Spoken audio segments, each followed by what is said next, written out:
नमस्कार। मैं ज्योतिषाचार्य पंडित राजेश अवस्थी आप सभी दर्शकों का आपके अपने YouTube चैनल कुंडली किस्मत की पर एक बार फिर से बहुत बहुत स्वागत। कन्या लग्न और राजयोग। कन्या लग्न की जन्म कुंडली में राजयोग कैसे बनते हैं? कन्या लग्न की जन्म कुंडली में कौन कौन से ग्रह राजयोग का निर्माण करते हैं और कन्या लग्न के जातक को जन्म पत्रिका में राजयोग बनने पर राजयोग जातक को क्या कुछ प्रदान करते हैं उनके जीवन में, आज इसी विषय पर महत्वपूर्ण जानकारी मैं आप सभी को दूंगा। आम जन साधारण में राजयोग को लेकर अलग अलग तरह की धारणाएं होती। राजयोग क्या होता है, राजयोग कहते किसे हैं?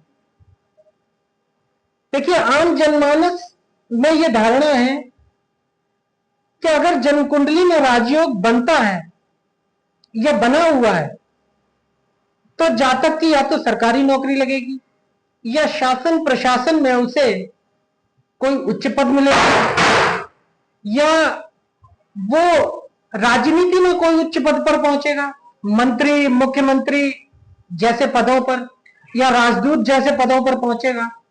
राजयोग का मतलब राजा बनने से, जबकि ज्योतिष शास्त्रों में राजयोग की ऐसी कोई परिभाषा नहीं दी गई है।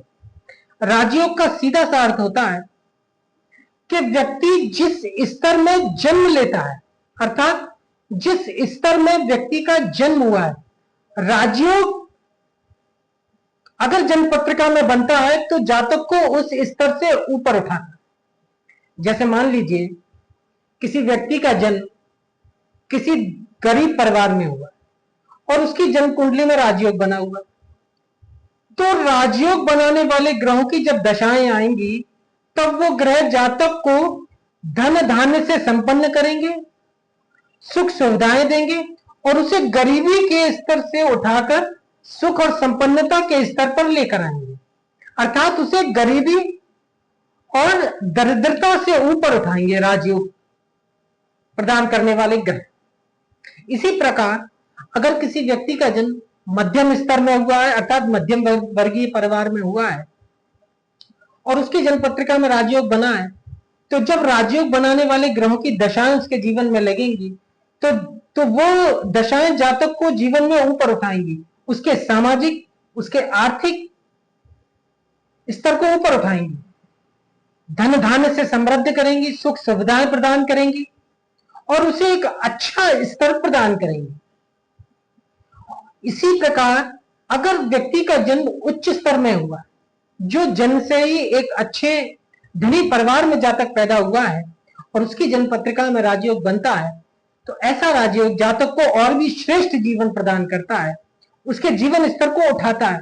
राजयोग का सीधा सा अर्थ है कि जातक का जन्म जिस स्तर में होता है, राजयोग उस स्तर से जातक को और ऊपर उठाता है, अच्छा सुख संपन्नता भरा जीवन प्रदान करता, सभी प्रकार की सुख सुविधाएं प्रदान करता। कन्या लग्न।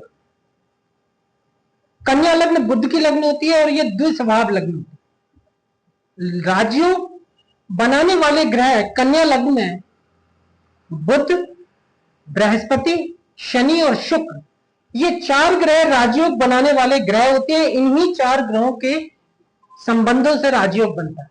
अब राजयोग बनता कैसे? देखिए, ऐसा है, इसका सीधा सा एक ही नियम होता है। जब जन्म कुंडली में केंद्र स्थान का स्वामी त्रिकोण स्थान के स्वामी से संबंध स्थापित करता है, तब जन्म कुंडली में राजयोग बनता है। केंद्र स्थान कौन कौन से होते हैं?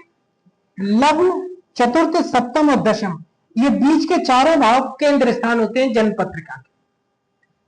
लग्न, पंचम और नवम, ये तीनों भाव त्रिकोण होते हैं, क्योंकि लग्न केंद्र भी है और त्रिकोण भी है। जब चतुर्थ, सप्तम, दशम स्थान के स्वामी का लग्न, पंचम, नवम स्थान के स्वामी ग्रहों के साथ में संबंध बनता है, तब जन्म पत्रिका में राजयोग का निर्माण होता है। अब ग्रहों का संबंध राजयोग के विषय में 3 प्रकार का होता है। वैसे तो ग्रहों के कई तरह के संबंध होते हैं, लेकिन जब हम राजयोग की बात करते हैं तो 3 प्रकार के संबंध महत्वपूर्ण होते हैं। पहला युति संबंध, दूसरा परस्पर दृष्टि संबंध और तीसरा स्थान परिवर्तन या क्षेत्र संबंध। जैसे पहला युति संबंध, मान लीजिए अब यह कन्या लग्न की जन्म पत्रिका है और आज हम कन्या लग्न में राजयोग पर बात कर रहे हैं। तो जब केंद्र स्थान के स्वामी का त्रिकोण स्थान के स्वामियों के साथ में संबंध बनता है तो राजयोग बनता है। और संबंध 3 तरह का होता है, युति संबंध, परस्पर दृष्टि संबंध और क्षेत्र संबंध। जैसे मान लीजिए शुक्र और बुध आपस में संबंध बनाएंगे कन्या लग्न में तो राजयोग बनेगा।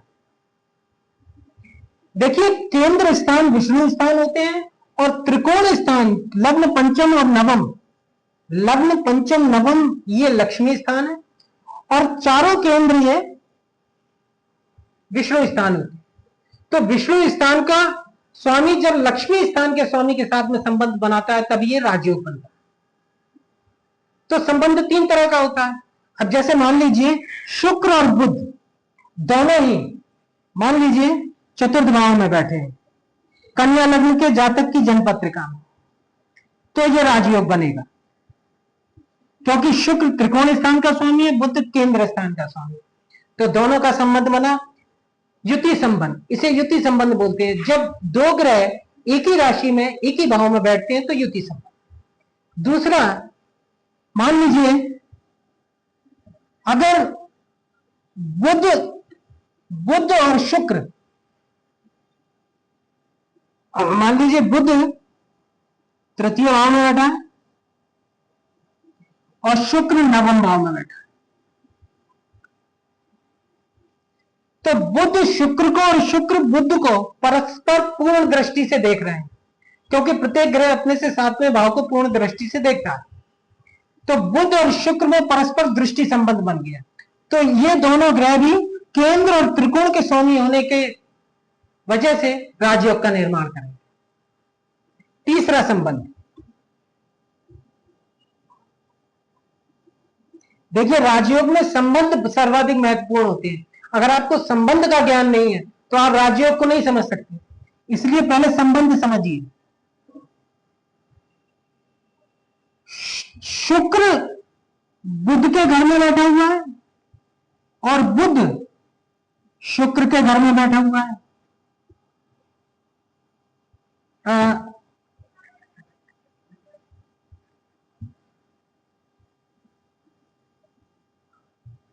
शुक्र बुध के घर में बैठा हुआ है और बुध शुक्र के घर में बैठा हुआ है, यानी ये दोनों एक दूसरे के भाव में बैठे हैं, एक दूसरे के घर में बैठे हुए।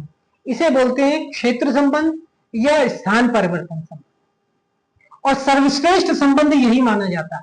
तीनों संबंधों में सर्वश्रेष्ठ संबंध होता है क्षेत्र संबंध, यानी जब 2 ग्रह एक दूसरे के भाव में बैठते हैं तो वो क्षेत्र संबंध होता है, वो सर्वश्रेष्ठ स्तर का राजयोग होता है। जैसे केंद्र का स्वामी त्रिकोण स्थान के स्वामी के भाव में बैठा हो और त्रिकोण स्थान का स्वामी केंद्र स्थान के स्वामी के भाव में बैठता है तब वो सर्वश्रेष्ठ स्तर का राजयोग बनता है।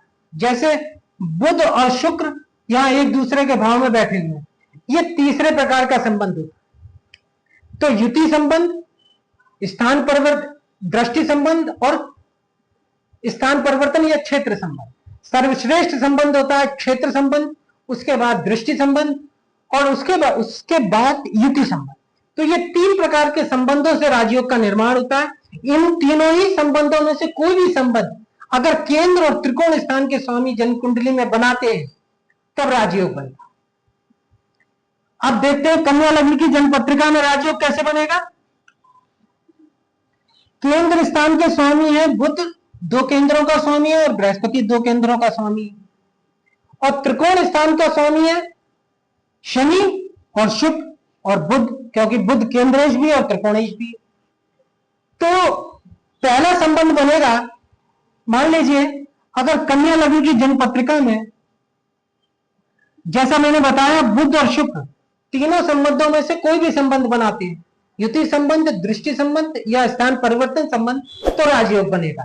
अगर कन्या लग्न के जातक की जन्म पत्रिका में बुध और शुक्र का इन तीनों संबंधों में से कोई भी एक प्रकार का संबंध है तो राजयोग का निर्माण हो जाता है। जैसे मान लीजिए बुध लग्न में बैठा है और शुक्र लग्न में बैठा है तो राजयोग। अगर बुध चतुर्थ में बैठा है, शुक्र दशम में बैठा है, ये युति संबंध, ये दोनों में दृष्टि संबंध बनेगा तो राजयोग। और बुध मान लीजिए ये शुक्र के घर में बैठा है और शुक्र मान लीजिए ये बुध के घर में बैठा है, क्योंकि शुक्र की दो राशियां हैं तो ये राजयोग। इसके बाद राजयोग आता है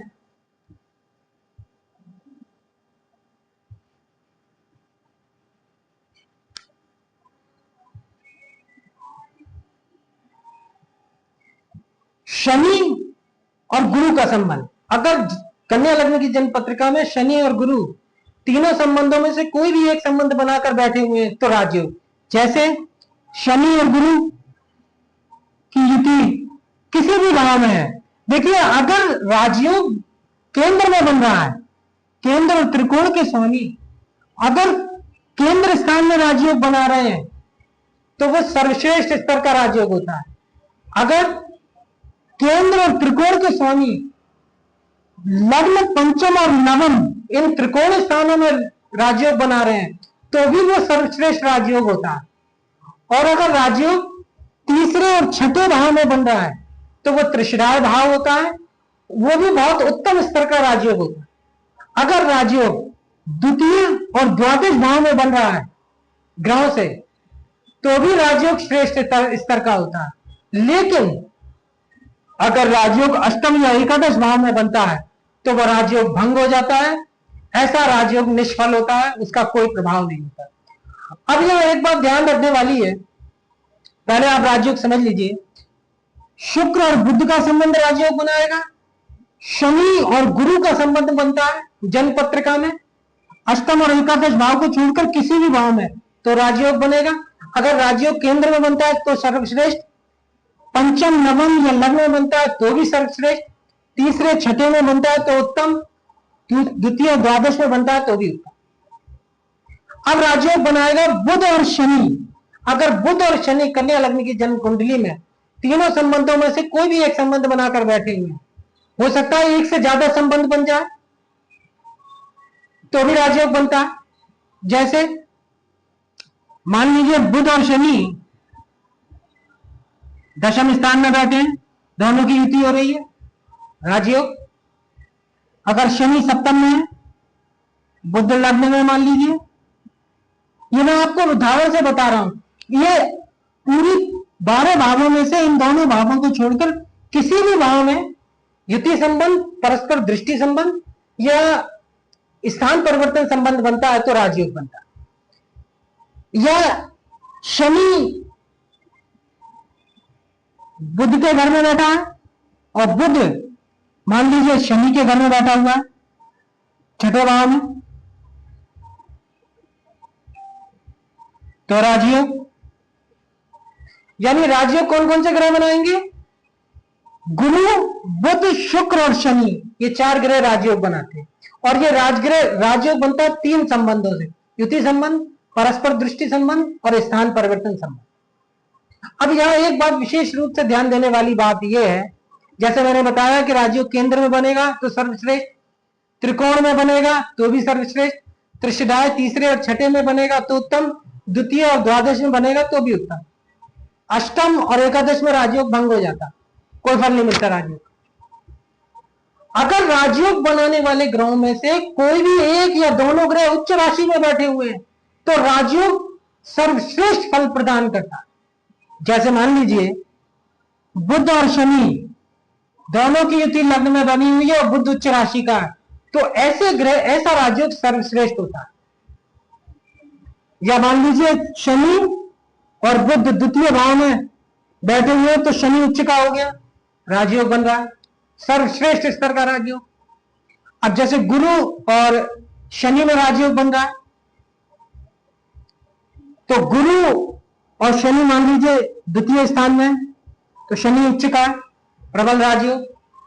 शुक्र और बुध में राजयोग बन रहा है, शुक्र सप्तम में बैठा है बुध के साथ में, शुक्र उच्च का हो गया। अगर राजयोग बनाने वाले ग्रहों में से कोई भी दोनों में से एक ग्रह अगर उच्च का है तो सर्वश्रेष्ठ राजयोग। अगर दोनों ही ग्रहों में से कोई एक ग्रह स्वराशि का है यानी अपनी ही राशि में है तो भी सर्वश्रेष्ठ राजयोग का फल मिलता है। और राजयोग बनाने वाले ग्रहों में से अगर कोई भी एक ग्रह या दोनों ग्रह अपनी मूल त्रिकोण राशि में बैठे हुए तो भी सर्वश्रेष्ठ फल मिलता है। अब यहां एक बात और ध्यान देने वाली है कि राजयोग का फल कब मिलता है। राजयोग का फल मिलता है जब राजयोग बनाने वाली ग्रहों की दशाएं जीवन में आती हैं, तब राजयोग का फल मिलता है। और राजयोग का फल क्या मिलता है, राजयोग बनाने वाले ग्रहों की दशाएं जब जीवन में लगती हैं तो जातक का भाग्योदय होता है, उसे अच्छे आय के साधन प्राप्त होते हैं, चाहे नौकरी से हो या व्यापार से हो। नौकरी में पदोन्नति होती है, उच्च स्तर का पद प्राप्त होता है, सरकारी नौकरी लगती है। अगर जातक शासन प्रशासन में है तो उसमें उच्च स्तर पर जाता है। राजनीति में है तो राजनीति में पद मिलता है, जातक मंत्री मुख्यमंत्री इत्यादि जैसे पदों पर पहुंचता है। जातक अगर दरिद्र परिवार में है, गरीबी का स्तर में है, तो राजयोग की दशाएं आने पर राजयोग कारक ग्रह से गरीबी से निकालते हैं, एक धन संपन्न स्तर पर लेकर आते हैं। धन धान्य से जातक संपन्न हो जाता है, आय और आमदनी के अच्छे साधन बन जाते हैं, धन प्राप्ति के एक से अधिक साधन बनते हैं। सभी प्रकार की भौतिक सुख सुविधाएं राजयोग कारक ग्रह की दशाओं में जातक को प्राप्त होती है। जातक विदेश यात्राएं करता है, जीवन में यात्राओं के योग बनते हैं, अच्छे लोग मिलते हैं। इस प्रकार के बहुत अच्छे फल राजयोग में मिलते हैं। अब इसके अलावा एक बात आपको और दिमाग में रखनी चाहिए कि यह तो परस्पर दृष्टि संबंध से राजयोग बना, लेकिन राजयोग और भी तरीके से बनता है। जैसे मान लीजिए ये चारों केंद्र स्थानों के स्वामी अगर त्रिकोण स्थान में बैठ जाएं तो भी राजयोग बनता है, और त्रिकोण स्थान का स्वामी अगर केंद्र में बैठ जाता है तो भी राजयोग बनता है। जैसे मान लीजिए शुक्र नवम त्रिकोण स्थान का स्वामी, और अगर ये इन चारों केंद्रों में से किसी भी केंद्र में बैठा है जन्म कुंडली में तो राजयोग। अगर शुक्र इन चारों केंद्रों में से किसी भी केंद्र में बैठा हुआ है तो राजयोग। अगर केंद्र स्थान का स्वामी त्रिकोण स्थान में बैठ जाए तो भी राजयोग। जैसे मान लीजिए बुध है, बुध पंचम में है या नवम में है तो भी राजयोग। इसके अलावा बुध अब जैसे मान लीजिए गुरु है, गुरु नवम स्थान में बैठा हुआ है, राजयोग। ठीक है ना, बुध पंचम में बैठा हुआ है, जैसे मैंने आपको बताया राजयोग। अब एक बात यहां पर और विशेष रूप से ध्यान देने वाली बात है कि केंद्र स्थान का स्वामी और त्रिकोण स्थान का स्वामी का संबंध राजयोग होता है, जैसा मैंने आपको बताया। अब अगर कोई भी केंद्र स्थान का स्वामी अगर त्रिकोण स्थान के स्वामी के साथ में संबंध बना रहा है तो राजयोग, और अगर केंद्र स्थान का स्वामी दोनों त्रिकोण स्थान के स्वामी के साथ में संबंध बना ले तब तो और भी श्रेष्ठ स्तर का राजयोग। जैसे बुध है, बुध ग्रह मान लीजिए बुध का शनि के साथ में संबंध बना हुआ है, दोनों एक साथ बैठे हुए हैं तो राजयोग। और साथ में शुक्र भी आ गया तो बुध केंद्रेश है और शनि और शुक्र दोनों ही त्रिकोणेश है, तो एक केंद्रेश का दोनों त्रिकोणेश के साथ में संबंध प्रबल राजयोग कारक होता है। तब तो राजयोग की कैटेगरी बहुत हाई हो जाती है। इसी प्रकार अगर किसी भी त्रिकोण स्थान के स्वामी का एक से अधिक केंद्रेश के साथ में संबंध बन जाए तो भी राजयोग बहुत ऊंचे स्तर का होता है। जैसे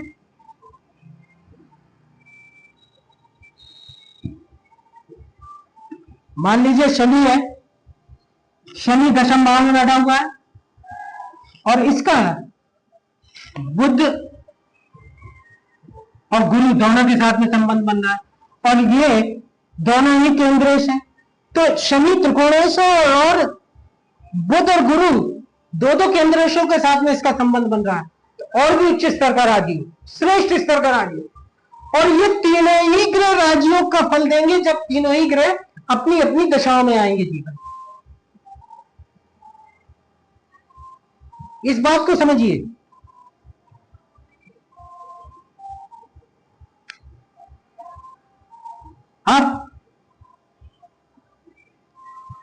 अब देखिए यहां एक बात और ध्यान रखने वाली है कि राजयोग भंग भी हो जाता है। अगर आपको यह मालूम है कि राजयोग भंग होता है तो आप समझ लेंगे राजयोग भंग कब होता है। अगर राजयोग बनाने वाले केंद्रेश और त्रिकोणेश, केंद्र और त्रिकोण स्थान के स्वामियों के संबंध से राजयोग बनता है। राजयोग तीन प्रकार के संबंध से बनता है, युति संबंध, परस्पर दृष्टि संबंध और स्थान परिवर्तन संबंध यानी क्षेत्र संबंध। लेकिन राजयोग अगर केंद्रेश और त्रिकोणेश ग्रह राजयोग बना रहे हैं, लेकिन अगर उनमें से कोई भी एक ग्रह अगर नीच राशि में बैठा हुआ है तो राजयोग भंग हो जाएगा या राजयोग का बहुत सामान्य फल मिलेगा, मामूली। अगर राजयोग बनाने वाले ग्रहों में से ग्रह अस्त हो रहे हैं तो राजयोग भंग हो जाएगा। जैसे मान लीजिए कि गुरु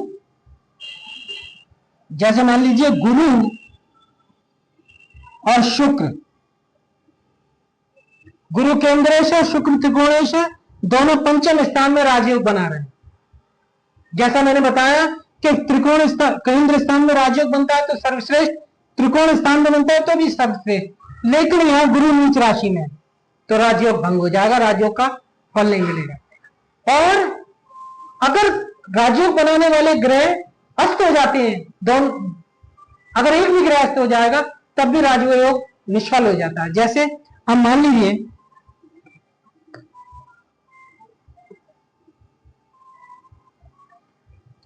शुक्र और बुध, मान लीजिए शुक्र और बुध ये राजयोग बना रहे हैं केंद्र में, शुक्र त्रिकोणेश है, बुध केंद्रेश है, राजयोग बना रहे हैं, साथ में सूर्य बैठा है।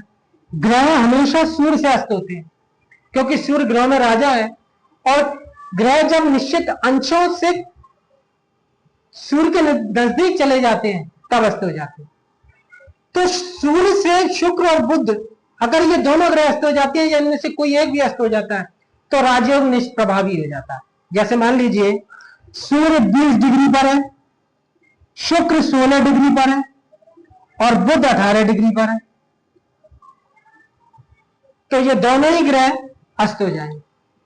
सूर्य से शुक्र अगर 9 डिग्री से अंदर आ जाता है, यानी सूर्य और शुक्र की दूरी 9 डिग्री से कम की होती है तो शुक्र, और 14 डिग्री से अंदर अगर बुध आ जाता है तो बुध। अगर इनमें से कोई भी एक ग्रह अस्त हो जाएगा सूर्य से तो राजयोग भंग हो जाएगा या राजयोग का फल नहीं मिलता। या राजयोग कब भंग होता है? अगर राजयोग अष्टम स्थान में बन रहा हो या एकादश स्थान में बनता है तो राजयोग निष्फल। अगर राजयोग बनाने वाले ग्रह में से कोई भी एक ग्रह अगर शत्रु राशि में बैठा हुआ है तब भी राजयोग का साधारण फल मिलता है, राजयोग का फल नहीं मिल पाता। अगर राजयोग बनाने वाले ग्रहों में से कोई भी ग्रह अगर नवांश में, नीच नवांश में चला जाए तब भी राजयोग का फल नहीं मिलता। बहुत से लोग जन्म कुंडली दिखाते हैं और कहते हैं कि किसी पंडित ने हमें बताया था कि हमारी जन्म पत्रिका में राजयोग बना हुआ है, लेकिन हमें राजयोग का तो कोई फल नहीं मिला।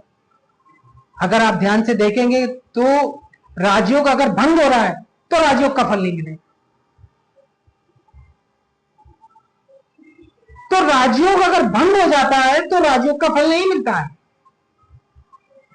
और यहां एक बात और ध्यान देने वाली है कि केंद्रेश और त्रिकोणेश के संबंध से राजयोग बनता है, और अगर केंद्र और त्रिकोण के स्वामी केवल वही दोनों अगर संबंध बना रहे हैं और जन्म पत्रिका में किसी और ग्रह का संबंध इन दोनों ग्रहों से नहीं हो रहा है तब ये दोनों ही ग्रह सर्वश्रेष्ठ फल देते हैं राजयोग का। लेकिन अगर दूसरे ग्रह अगर आ जाते हैं साथ में तब भी राजयोग का उतना अच्छा फल नहीं मिलता। जैसे मान लीजिए शनि और गुरु मिलकर राजयोग बना रहे हैं, जैसे गुरु और शनि सप्तम भाव में बैठे हुए और राजयोग बन रहा है, और अगर साथ में सूर्य आ जाएगा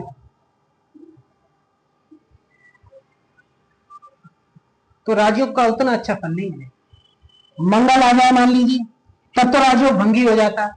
देखिए शास्त्र ये कहते हैं कि अष्टम भाव में, एकादश भाव में राजयोग भंग होता है, या राजयोग बनाने वाले ग्रह के साथ में अगर अष्टमेश या लाभेश आ जाए तब भी राजयोग भंग हो जाता है। कहीं कहीं ऐसा बताया गया। तो राजयोग कन्या लग्न में किस प्रकार से बनते हैं, कौन कौन से ग्रह राजयोग बनाते हैं? राजयोग केंद्र में, त्रिकोण में सर्वश्रेष्ठ होते हैं। जैसे मैंने आपको बताया कन्या लग्न में बुध, गुरु, शनि और शुक्र ग्रहों के आपस के संबंध से राजयोग बनेगा, क्योंकि ये ग्रह केंद्रेश और त्रिकोणेश होते हैं। सर्वश्रेष्ठ राजयोग केंद्र में बनता है, त्रिकोण में बनता है। उत्तम राजयोग बनते हैं त्रिशिराय में, द्वितीय द्वादश में, और अष्टम और एकादश स्थान में राजयोग भंग हो जाता है। अगर केंद्रेश का त्रिकोणेश के साथ में संबंध है, एक से अधिक, अगर केंद्रेश एक कोई भी केंद्रेश दोनों त्रिकोणेश के साथ में संबंध बना रहा है, राजयोग बहुत सर्वश्रेष्ठ। अगर त्रिकोण का स्वामी एक से अधिक केंद्रेशों के साथ में संबंध बना रहा है तो भी बहुत अच्छा फल। राजयोग बनाने वाले ग्रहों में अगर कोई भी ग्रह उच्च राशि का है, एक या दोनों, तब भी बहुत अच्छा फल। अगर स्वराशि का है तब भी बहुत अच्छा फल। राजयोग भंग कब होगा? जब राजयोग बनाने वाले ग्रहों में से कोई ग्रह नीच राशि का होगा, या शत्रु राशि का हो, या सूर्य से अस्त हो जाए, या नवांश में नीच नवांश में चले जाए, तब राजयोग भंग हो जाता है। राजयोग बनाने वाले ग्रह लग्न में, चतुर्थ में, सप्तम, दशम, तृतीय, षष्ठ, द्वितीय और द्वादश, इन भावों में से किसी भी भाव में राजयोग बनता है तब राजयोग का फल अवश्य मिलता है। लेकिन केंद्र में बनेगा तो सर्वश्रेष्ठ, त्रिकोण में बनेगा तो भी सर्वश्रेष्ठ, लेकिन त्रिशिराय में बनेगा तो उत्तम, और द्वितीय द्वादश में बनेगा तो भी उत्तम। ये कन्या लग्न में राजयोग ऐसे बनते हैं। अगर केंद्र का स्वामी त्रिकोण में बैठता है तो भी राजयोग, ये मैंने आपको बताया। अगर बुध पंचम या नवम में बैठेगा तो राजयोग, गुरु पंचम या नवम में बैठेगा तो राजयोग, लेकिन गुरु पंचम स्थान में नीचे आ जाएगा, राजयोग भंग हो जाएगा। लेकिन नवम में बैठेगा तो राजयोग प्रदान करेगा। इसी प्रकार त्रिकोण के स्वामी अगर केंद्र में बैठते हैं तब भी राजयोग। जैसे शनि इन चारों केंद्रों में से किसी केंद्र में आ जाएगा तो राजयोग, शुक्र इन चारों केंद्रों में से किसी केंद्र में आ जाएगा तब भी राजयोग। अब यहां एक प्रकार का राजयोग और रह गया है, उसे भी समझ लीजिए। अगर जैसे मैंने बताया स्थान परिवर्तन संबंध, वैसे मैंने आपको सभी प्रकार के राजयोग बता दिए। ये कन्या लग्न की जन्मपत्रिका में राजयोग इस प्रकार से बनते। आपको एक बार में समझ में ना आए, वीडियो दोबारा देखिए, तीसरी बार देखिए, आप अपनी जन्म कुंडली उठाइए और देखिए उसमें क्या राजयोग बन रहे हैं। बन रहे हैं तो किस भाव में बन रहे हैं? केंद्र में बन रहे हैं, त्रिकोण में बन रहे हैं, द्वितीय बन रहे हैं, द्वादश में बन रहे हैं। और राजयोग तीन प्रकार के संबंधों से बनता है: युति संबंध, दृष्टि संबंध और परस्पर स्थान परिवर्तन। किसी भी प्रकार से अगर केंद्रेश और त्रिकोणेश संबंध बना रहे हैं तो राजयोग आपकी जन्मपत्रिका में बना हुआ है। और राजयोग का फल कब मिलेगा? जब राजयोग बनाने वाले ग्रहों की दशाएं आपके जीवन में लगेंगी। राजयोग का फल क्या होता है? सभी प्रकार राजयोग, आप जिस स्तर में पैदा हुए थे, गरीबी के स्तर में, मध्यम स्तर में या उच्च स्तर में, तो राजयोग की जब दशाएं लगेंगी राजयोग बनाने वाले ग्रहों की, तो वो आपको उस स्तर से ऊपर उठाएंगे। आपको आपकी आर्थिक स्थिति सुधारेंगे, सामाजिक स्थिति सुधारेंगे, पद प्रतिष्ठा, मान सम्मान, धन धान्य, पौधे, सुख साधन, सभी कुछ प्रदान करेगा राजयोग। और एक तरह से राजाओं की जिंदगी जातक की हो जाती है। तो आज के वीडियो में कन्या लग्न के जातकों के लिए राजयोग के विषय में इतना ही। अगर वीडियो अच्छा लगा हो तो वीडियो को लाइक करें, अधिक से अधिक शेयर करें। और अगर आपको राजयोग से रिलेटेड कोई भी प्रश्न पूछना है तो कृपया करके कमेंट बॉक्स में कमेंट करके आप हमसे पूछ सकते हैं। नमस्कार।